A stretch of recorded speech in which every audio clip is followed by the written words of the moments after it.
আসসালামু আলাইকুম। আমার নতুন আরেকটি ব্লগে আপনাদের সবাইকে স্বাগত জানাচ্ছি। কাছে এবং দূরে যে যেখান থেকে আমার ভিডিওটি দেখছেন, আশা করছি সবাই ভালো আছেন। আমরা আল্লাহর রহমতে আলহামদুলিল্লাহ ভালো আছি। সকালে ঘুম থেকে উঠেই চলে আসলাম রান্নাঘরে। প্রতিদিনের মতো আবার সেই আগের নিয়মের মতো নাস্তা বানানো, দুপুরে রান্নাবান্না সবকিছু মিলিয়েই কিন্তু আবার একটা ব্যস্ততায় দিন কাটবে। তো আজকের ব্লগটি কিন্তু আমার সারাদিনের ব্যস্ততা নিয়ে সাজিয়েছি। আশা করছি আপনাদের কাছে আমার আজকের ব্লগটি ভালো লাগবে। যদি ভালো লাগে প্লিজ ভিডিওটিতে একটা লাইক দিবেন। আর ভিডিওটি দেখতে দেখতে যদি ভিডিওর কোনো অংশ একটু হলেও ভালো লেগে যায় তাহলে প্লিজ আমার চ্যানেলটি সাবস্ক্রাইব করে নেবেন। এখন বেলা 10টা বাজে। 10টার সময় কিন্তু আমি চলে এসেছি নাস্তা বানানোর জন্য। রোজার মাস কিন্তু অনেক সময় নিয়ে ঘুমিয়েছি। তো হঠাৎ করে কিন্তু অভ্যাসটা চেঞ্জ হতে একটু সময় লাগবে। কিছুদিন পর থেকে কিন্তু আরও সকালে ঘুম থেকে উঠতে হবে, বাচ্চাদের যখন স্কুল চালু হয়ে যাবে।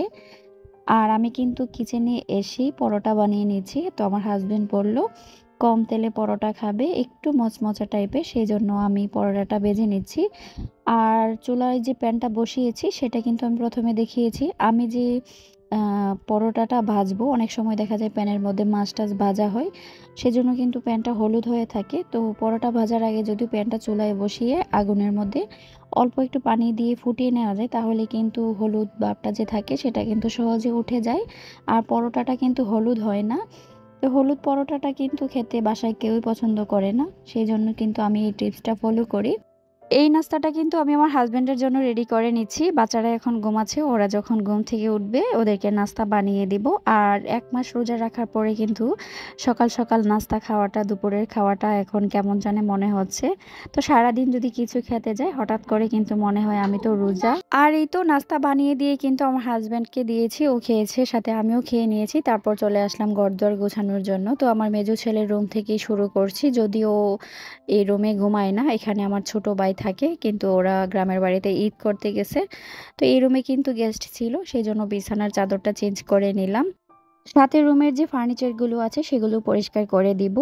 ফার্নিচার কিন্তু দেখা গেছে প্রতিদিনই পরিষ্কার করা হয়, কিন্তু চারিদিকে এত ধুলাবালু আসে, সেজন্য কিন্তু একদিন পর পর ফার্নিচার পরিষ্কার করি। তারপরে দেখলে মনে হয় অনেক দিন ধরে পরিষ্কার করা হয় না। ঘরদোর গোছানোর ব্যাপারে একটু বলি, আমার কাছে নিজের ঘরটাকে সুন্দর ও পরিপাটি দেখতে হবে। আমি সব সময় যা করি, নিজের কষ্ট হলেও আমি আমার ঘরটাকে গুছিয়ে রাখার চেষ্টা করি। আর বাসাটা যেহেতু বড়, অনেক কষ্ট হয়ে যায়, সময়ও লাগে গুছাতে গেলে। দেখা গেছে 4টা বেডরুম গোছাতে গেলে বিছানার উপরের যে কাঁথা বালিশ কম্বল থাকে এগুলো গোছাতে আমার না হলেও 2 ঘন্টা সময় লেগে যায়। তো যত তাড়াতাড়ি সম্ভব ঘরটা গোছানো যায় এই টিপসগুলো ফলো করেই কিন্তু আমি সুন্দর করে ঘরগুলো গুছিয়ে ফেলি।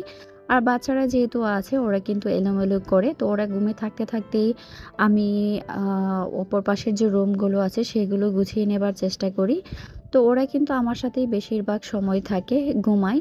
তো এই রুমগুলো এখন আপাতত খালিই আছে, সেজন্য কিন্তু আমি তাড়াতাড়ি করে রুমগুলো গুছিয়ে নিতে পারছি। বড় 2 ছেলের রুম কিন্তু চলে এসেছি গুছিয়ে, এখন আমি ছোট ছেলের রুমটা গুছাচ্ছি। যদিও এটাতে কোনোদিন থাকে না, মাঝে মধ্যে যদি গেস্ট আসে তাহলে এটাতে থাকা হয়।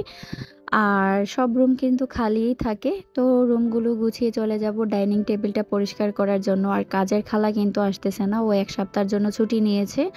আর খালা না থাকলে যে কাজ করতে কি কষ্ট হয়, যারা কাজের খালার উপরে ডিপেন্ড করে কাজ করে তাদের জন্য কিন্তু হুট করে কাজগুলো বাসার করতে আসলে খুব কষ্ট হয়ে যায়। আর আমি কিন্তু 1 বালতি কাপড় ভিজিয়ে এসেছি। এই কাজগুলো করে কিন্তু 1 বালতি কাপড় ধুতে হবে, কারণ 2 দিন ধরে কাপড় ধোয়া হয় না, অনেক কাপড় চোপড় জমে গেছে। ডাইনিং রুমের পর্দাটা ফাঁক করতে কিন্তু বাইরের রোদ দেখে মাথাটা একদম গরম হয়ে গেল। বাইরে এখন যে পরিমাণে গরম পড়েছে, বাসায় কিন্তু মোটামুটি সবাই গরমের জন্য অসুস্থতা অনুভব করছি, ফ্যানের বাতাসই লাগে না। তো সবাই হয়তোবা গরমে খুব কষ্ট করছেন, তাই না? এইবার কিন্তু খুব বেশি গরম পড়েছে শুরুতেই। তো সবাইকে আল্লাহ এই গরম থেকে রক্ষা করুক, সুস্থ রাখুক, আমাদের জন্য কিন্তু সবাই দোয়া করবেন। তো পর্দাটা মেলেও কিন্তু আবার চাপিয়ে দিলাম রোদের কারণে। ঘরদোর গুছিয়ে কিন্তু চলে যেতে হবে রান্নাঘরের কাজে। প্রথমে বলেছি খালানি, সব কাজ কিন্তু একা হাতেই করতে হচ্ছে। তো যদিও আমার সাথে আমার ভাগ্নি আছে, ও কিন্তু আমাকে কাজে হেল্প করতেছে। তো দুজনে মিলেই কিন্তু ঘরের কাজগুলো করে নিচ্ছি। তো চলুন আমি আমার বাসার কাজগুলো কিভাবে সুন্দর করে গুছিয়ে করি এবং অল্প সময়ের মধ্যে তা আপনাদের সাথে শেয়ার করি। বিছানাগুলো পরিষ্কার করে চলে আসলাম সোফাগুলো পরিষ্কার করার জন্য। আমি আমার পুরনো যে সোফাটা আছে সেটার উপরে কিন্তু একটা চাদর বিছিয়ে দিয়েছি। কারণ বাচ্চারা আছে ওরা কিন্তু সোফার মধ্যেই শোয়া বসা সবকিছুই হয়। তো খুব তাড়াতাড়ি ময়লা হয়ে যায়। আর আমার এই সোফার কাভারগুলো নষ্ট হয়ে গেছে, সেজন্য কিন্তু সোফার উপরে একটা চাদর দিয়ে দিচ্ছি। আর যে নতুন যে সোফাটা আছে সেটার উপরেও কিন্তু একটা চাদর ছেড়ে দিয়েই দিলাম। কারণ অলরেডি ময়লা হয়ে গেছে, তো লুক এনে হয়তো পরিষ্কার করাতে হবে। এটার জন্য কিন্তু আমি সোফার কাভারও কিনেছিলাম, কিন্তু এখন আর সোফার কাভারগুলো আর ভালো লাগে না। তো ভাবছি নতুন করে কাভার অর্ডার করব। তো তার আগে আমি এখানে একটা চাদর ছেড়ে দিয়ে দিলাম। দেখতে কিন্তু খারাপ লাগছে না, ভালো লাগছে। আর বাচ্চাদের জন্য আমার কাছে মনে হয় এরকম একটা পুরনো চাদর যদি ইউজ করা যায় তাহলে সোফাগুলো ভালো থাকবে, পরিষ্কার থাকবে। তো আপনারা কিন্তু এই টিপসটা ফলো করতে পারেন।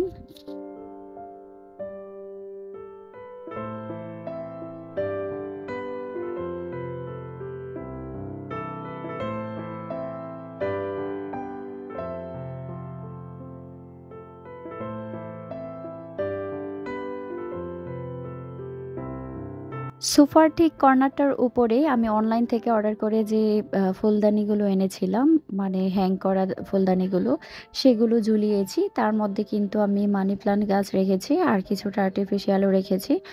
তো এগুলো একটু পরিষ্কার করে দিচ্ছি। আর সাথে সোফার যে কর্নারগুলো আছে ফার্নিচারগুলো সেগুলো পরিষ্কার করে নিচ্ছি। তো এখানে কিন্তু আমি যে সোফার উপরে আমার রুম স্প্রেটা সেটা রাখি। এটা কিন্তু খুব সুন্দর একটা স্মেল দেয়। মেহমান আসলে বা আমরা যখন বসে থাকি হঠাৎ করে কিন্তু প্রায় ১ মিনিট পর, পর একটা করে স্প্রে দেয়। খুব সুন্দর একটা স্মেল দেয়। রুম থেকে কিন্তু খুব সুন্দর একটা ঘ্রাণ বের হয়। তারপরে আমি চলে আসলাম টিভির নিচটা পরিষ্কার করার জন্য। তো বাসার মোটামুটি সবগুলো জিনিসই কিন্তু পরিষ্কার করে নিয়েছি। ঈদের আগে তো পরিষ্কার করেছি। এটা কিন্তু আমার ঈদের পরের কাজ। কাজের কিন্তু আর অভাব নেই। তো সাইকেলের ফুলদানিটার উপরে এখানে আমি একটা জীবন্ত গাছ রেখেছিলাম। গরমের কারণে কিন্তু গাছটা প্রায় মরেই গেছে। আর এই যে আমার বাসার অ্যাকোরিয়ামটা, মাছগুলো কত সুন্দর দৌড়াদৌড়ি করে চোখের সামনে। এগুলো দেখলে কিন্তু আসলে মনটা খুব ভালো হয়ে যায়। তো আমি উপরের যে গ্লাসটা আছে সেটা পরিষ্কার করে এগুলোকে খাবার দিয়ে দিয়েছি। ওরা কিন্তু খুব সুন্দর করে এসে খাবারটা খেয়ে নিচ্ছে।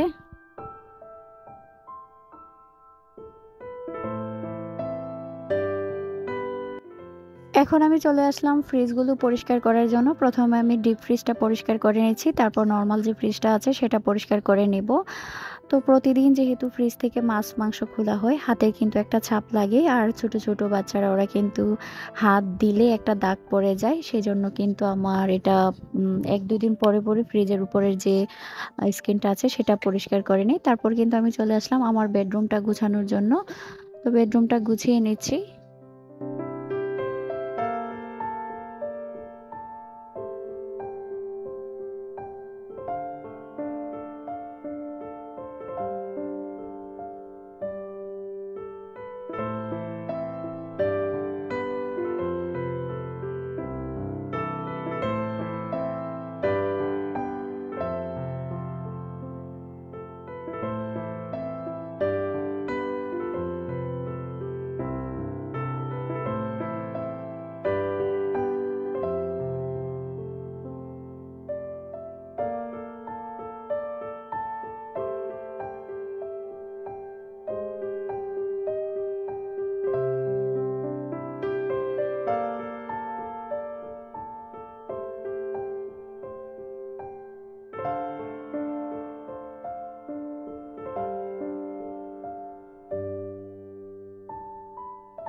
সব কাজ শেষ করে কিন্তু আমি চলে এসেছি গাছগুলোতে পানি দেওয়ার জন্য। গাছগুলোকে কিন্তু প্রায় ১ দিন পর, পর এখন পানি দিতে হচ্ছে গরমের কারণে।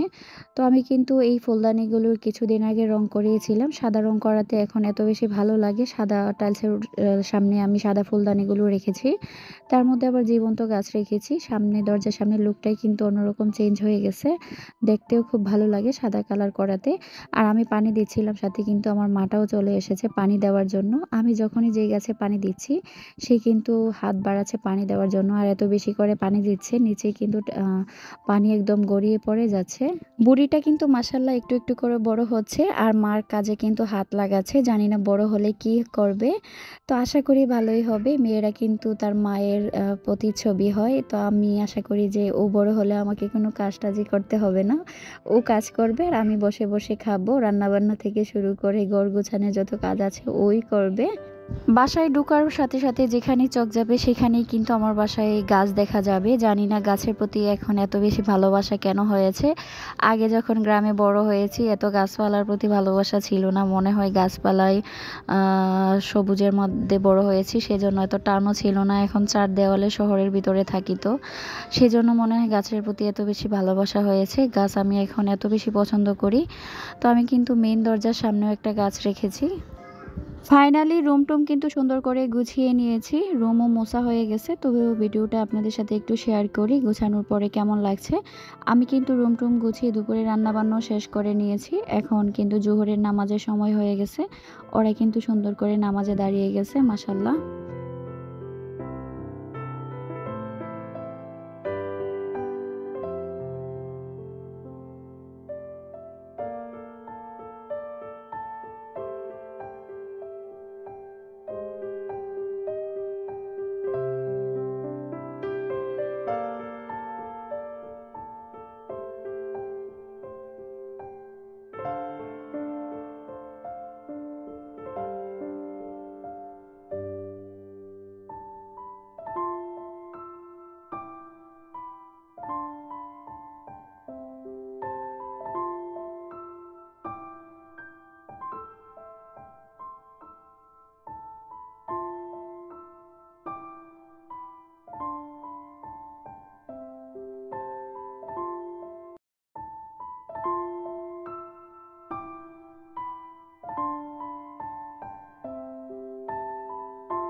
আজকের ঘরদোর গোছানো থেকে শুরু করে সমস্ত কাজ কিন্তু দেখিয়ে দিলাম। তো আপনাদের কাছে কেমন লেগেছে আমার ভিডিওটি তা কিন্তু অবশ্যই কমেন্ট বক্সে কমেন্ট করে জানাবেন। আজকের জন্য কিন্তু এখানেই বিদায় নিয়ে নিচ্ছি। আবার কিন্তু হাজির হয়ে যাব ছোট্ট আরেকটি ভিডিও নিয়ে।